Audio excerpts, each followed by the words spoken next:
Minnesota Vikings just send a clear message to the rest of the NFL. Well, we're going to be talking about it on today's edition of Vikings Now by Chat Sports. My name is Patrick Siepman, and welcome into the show. So why are we talking about this? What message are the Vikings sending to the rest of the league? Well, Jeremy Fowler put out an article recently talking about the Vikings' decision to roll with JJ McCarthy over the next couple of seasons. You know, they had the option to bring in an Aaron Rodgers, maybe bring back Sam Darnold, but they decided to roll with McCarthy, and this is what Fowler had to say. They saw this as a 3-year window right now to win a championship with a really good quarterback they like on a rookie deal. And I've been saying this on the channel for, about a year now. The biggest advantage you can have in terms of roster building in the entire NFL is having that quarterback on a rookie contract, because we have seen these guys, like Brock Purdy getting $50+ million per year, Trevor Lawrence, Tua, all these guys getting these massive deals. It's tough to construct a roster that is good enough to win a Super Bowl with those massive cap hits. But JJ McCarthy over the next 3 seasons, $4.9 million this year, $5.9 in 26, and $6.9 in 2027. So how have the Vikings been able to take advantage of this rookie contract? We'll talk about that here in a second. But you guys let me know. Where do you stand on this? Are the Vikings Super Bowl contenders for next season? Give me a Y for yes. Give me an N for no. You guys let me know your thoughts down below in the comments section. I think they are. I think it's going to be a very special year for the Vikes, but you guys let your thoughts be known down below in the comments section. Now, I do think it is very clear. The Vikings believe that they can win the Super Bowl this season. You may say that's crazy. It's J.J. McCarthy's first year starting. I understand all of that, but I'm sure they were looking at guys like C.J. Stroud, Jaden Daniels this past season, these quarterbacks who have been put in good situations and have really, hit the ground running in their NFL career. I'm sure the Vikings have view this season as a year they can contend. And if they view that, or if they view this season as that, they also believe in J.J. McCarthy, because if they looked at 2025 as truly one of their best chances to win a Super Bowl over the last, 5-7 seasons, but they also didn't believe in McCarthy, why wouldn't they have just brought in Aaron Rodgers, bring back Sam Darnold? Because Rodgers also made it clear it was nothing about money in terms of where he wanted to sign. He just wanted to go win football games. So I'm sure, McCarthy's cap hit of $4.9 million, I'm sure they could have signed Rodgers to have that same cap hit for this next upcoming season. But also crazy. He's been talking about J.J. McCarthy, and this was a recent quote he had on J.J. saying, "We have just constant dialogue and conversations about what we wanted for JJ that year, and he started exceeding expectations pretty quickly. We were pretty clear publicly that we didn't want him to play, not because he wouldn't know how we would play, but just thought for the better success of his career, it's better to sit and watch." And I agree with that. I think this injury to J.J. McCarthy may have been a blessing in disguise, because I still remember I was sitting at my desk here at Chat Sports, got that notification, J.J. tore his meniscus. I was very, very down in the dumps. I was just devastated, one for the Vikings heading into the year, but also just him trying to develop. But what if this was a blessing? He was able to sit behind Sam Darnold, learn from him, and a guy like Darnold who had a career year, how do you just manage that success? I think J.J. being behind the scenes, that was huge for him. And also just for the Vikings last season, remember when Darnold had that tough stretch when he was playing the Jags and he was playing the Titans, he was playing some bad football. I'm sure the noise of JJ potentially starting would have maybe derailed the season, but there is no doubt this roster is ready to roll heading into next season. This is truly one of the best rosters in the league. I think it's the 3rd best roster, if not the 2nd best roster in the entire NFC. I still think the Eagles get the top nod, but then it's like the Vikings or the Lions who, kind of pick your poison there. I would probably lean with the Vikes roster, but a big reason for that is the Vikings fixed their weaknesses. I have said under Kevin O'Connell, they have always felt like more of a finesse football team, and for right reason. All of their, advantages were always on the outside with Jefferson, Addison, Hawkinson, but they needed to become a more physical football team, because we saw when postseason time came around, what happened? They couldn't run the ball. They were, out-toughed in the trenches, and especially that Lions and Rams game, they were just not enough of a physical football team to contend with those guys. So they needed to become a more physical football team, and they did just that. And how do you, create a physical culture? I think sometimes it starts with the head coach, but also sometimes that starts with just adding in physical football players. And they did just that by bringing in a guy like Javon Hargrave, Jonathan Allen, two guys who should be weapons on that defensive line. And the Vikings did struggle in terms of getting pressure from that interior. They're 29th in the league last season. I'm expecting that to be top 10 with these two joining the bunch, but also Will Fries, Ryan Kelly. Like, the Vikings should dominate the trenches this next season. Now, a big test would be like, hey, when you play Philadelphia, can you, go, tit for tat with those guys? When you play the Lions, are they just going to run all over you like they have in past years? That will be the question with this football team. But they should dominate the trenches, and that starts up front with this offensive line.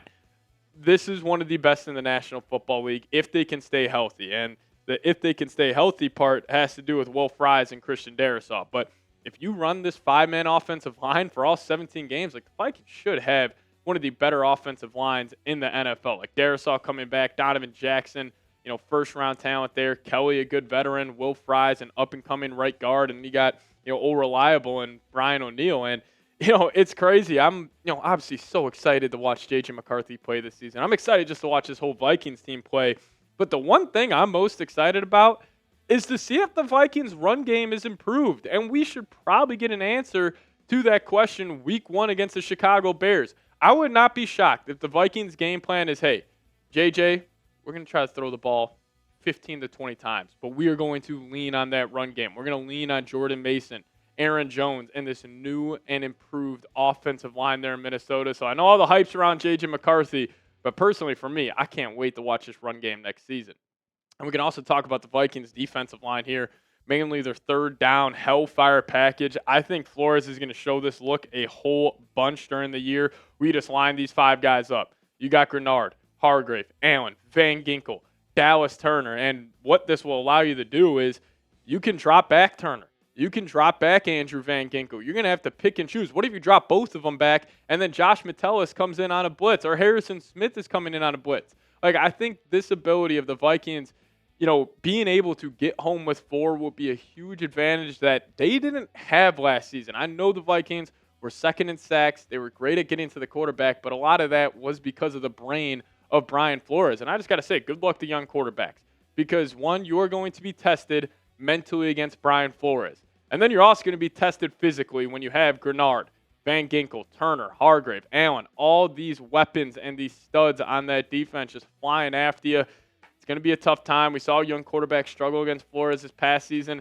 I think it's just going to be, heightened this upcoming year. But let me ask you guys this. I was actually talking with a couple of my coworkers about Sidney Rice, and it allowed me to just go back and look at the Vikings roster in 2009. That team was absolutely stacked.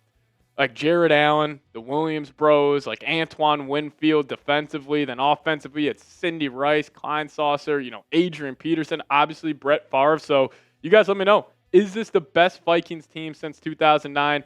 Give me a Y for yes or an N for no down below. I think the 2017 team could give this group a run for their money, but you guys let me know your thoughts down below. All right, coming up next on the show, I just want to go over quickly 5 hot takes that I have for the Vikings 2025 season.